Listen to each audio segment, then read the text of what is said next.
Halo, masih ingatkah kamu apa saja tahapan membuat presentasi yang efektif? Yuk kita ulas kembali ya. Untuk membuat presentasi yang efektif, terdapat 3 tahap, yaitu perencanaan, persiapan, dan tahap presentasi.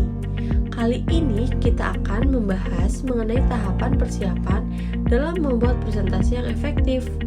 Sebelum membahas materi ini, berikut tujuan pembelajarannya.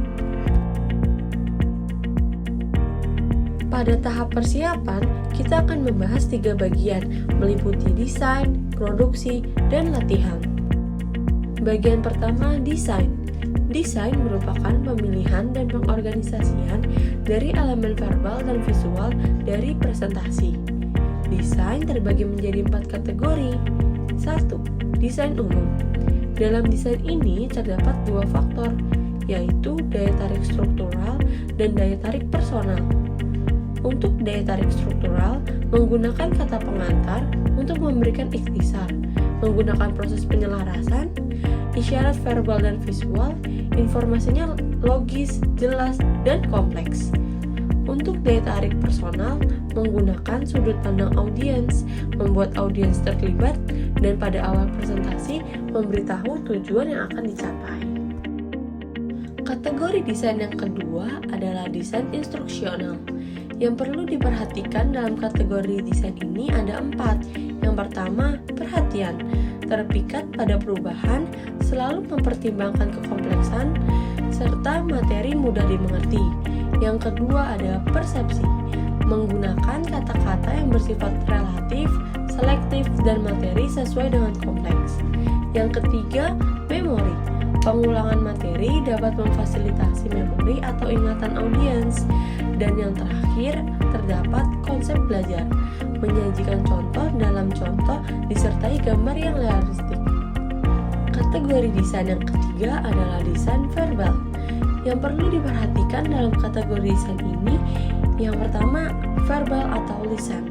Berguna untuk membuat pesan verbal yang komunikatif dengan mempertimbangkan beberapa pedoman. Yang kedua, visual atau gambar.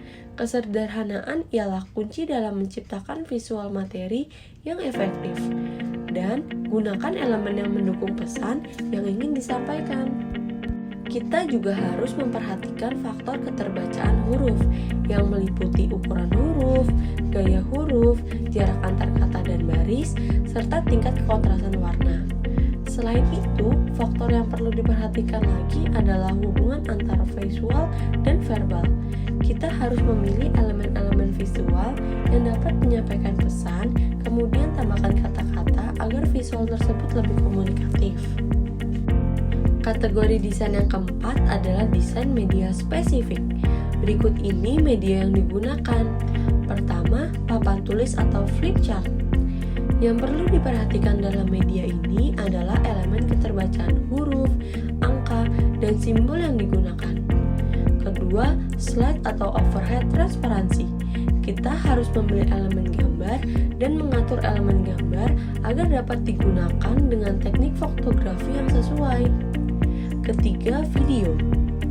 Untuk mudah dilihat, dapat memperbesar bagian materi yang relevan dan menggunakan pointer untuk mengarahkan audiens ke aspek penting pada materi.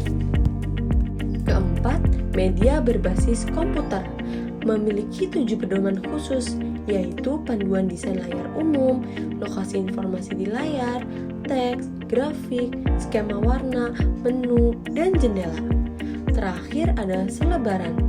Selebaran ini dapat meningkatkan keefektifan dengan menyediakan ringkasan pokok penting dari presentasi.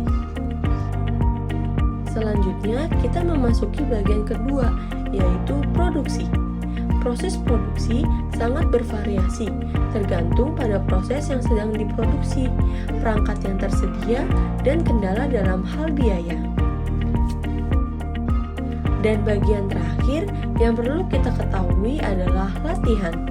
Latihan merupakan kesempatan untuk mencoba dan memeriksa semua aspek presentasi yang sudah dibuat. Nah, kita telah selesai membahas tahap persiapan dalam membuat presentasi yang efektif. Terima kasih telah menyaksikan video ini. Semoga bermanfaat. Sampai jumpa di video berikutnya.